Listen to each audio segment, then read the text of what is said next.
সতর্কবার্তা, এখানে অনেক ডার্ক সিন রয়েছে। নিজ দায়িত্বে পড়ুন। যারা অতিরিক্ত রোমান্টিকতা পছন্দ করে না তারা চাইলে এটি স্কিপ করতে পারেন। হন্টিং অ্যাডেলাইন পর্ব 1। আমার ঘরের জানালাগুলো কাঁপতে থাকে যখন বজ্রের গর্জন আকাশের এক প্রান্ত থেকে অন্য প্রান্তে ছুটে যায়। দূর থেকে বিদ্যুতের ঝলকানি রাতের অন্ধকারকে আলোকিত করে। সেই ছোট্ট মুহূর্তে, সেই কয়েক সেকেন্ডের চোখ ধাঁধানো আলোয় জানালার বাইরে দাঁড়ানো সেই মানুষটিকে দেখা যায়। আমার দিকে তাকিয়ে থাকে, সব সময় তাকিয়েই থাকে। আমি প্রতিদিনের মতো স্বাভাবিকভাবে চলার চেষ্টা করি, তবুও তাকে দেখলে আমার বুক ধক করে ওঠে, শ্বাসকষ্ট হয়, হাত পা ঠান্ডা হয়ে আসে। তাকে যতবার দেখি প্রতিবারই একই রকম প্রতিক্রিয়া হয়, ভয় আর উত্তেজনা। কেন যে এটা আমাকে উত্তেজিত করে আমি জানি না। নিশ্চয়ই আমার মধ্যে কিছু সমস্যা আছে। স্বাভাবিক নয় যে শরীরের শিরায় গরম স্রোতের মতো রক্ত বয়ে যাবে, সেই উত্তাপে ত্বকে গুলিয়ে ওঠার শিহরণ জেগে থাকবে। স্বাভাবিক নয় যে এমন সময় আমার মাথায় অনাকাঙ্ক্ষিত চিন্তাগুলো ভিড় করবে। সে কি আমাকে এখন দেখতে পাচ্ছে?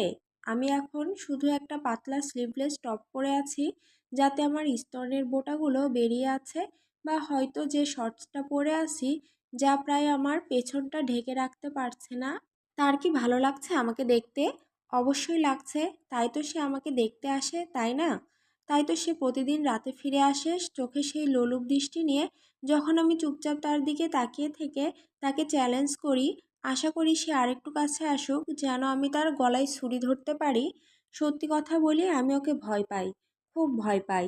তবুও জানালার বাইরে দাঁড়ানো সেই মানুষটাকে দেখলেই মনে হয় আমি যেন একটা অন্ধকার ঘরে বসে আছি, যেখানে টিভির আলোতে কোনো হরর মুভি চলছে। এটি ভয়ঙ্কর এবং আমি শুধু লুকিয়ে যেতে চাই, কিন্তু ভেতরে কোথাও একটা অংশ আমাকে স্থির থাকতে বলে, আমাকে সেই ভয়ের মুখোমুখি করে দাঁড় করায়। সেই ছোট ভয়ের রোমাঞ্চটুকু আমাকে অদ্ভুতভাবে টানে। আবার অন্ধকার নেমে আসে, দূরে কোথাও বিদ্যুতের ঝলকানি দেখা যায়। আমার শ্বাস প্রশ্বাস বেড়েই চলে। আমি তাকে দেখতে পাচ্ছি না, কিন্তু সে আমাকে দেখতে পাচ্ছে। জানালা থেকে দৃষ্টি ফিরিয়ে নিয়ে আমি পেছন দিকে তাকাই। ভয় হয় যদি সে কোনোভাবে ঘরে ঢুকে পড়ে। যতই অন্ধকার হোক, পার্সন্স ম্যানরের ছায়ার ভিতর যত গভীরেই ঢুকে যায়, সেই সাদা কালো চেক করা মেঝে সবসময় চোখে পড়ে। আমি এই বাড়িটা আমার নানা নানির কাছ থেকে পেয়েছি। আমার প্রপিতামহ প্রপিতামহী এই তিনতলা ভিক্টোরিয়ান বাড়িটা তৈরি করেছিলেন 1940-এর দশকের শুরুর দিকে, রক্ত, ঘাম, চোখের জল আর 5 জন নির্মাণ শ্রমিকের জীবন দিয়ে। কথিত আছে, বা বলা ভালো, নানি বলতেন বাড়িটিকে একবার আগুন লেগে যায় আর সেই নির্মাণ কর্মীদের আগুনে পুড়ে মৃত্যু হয়।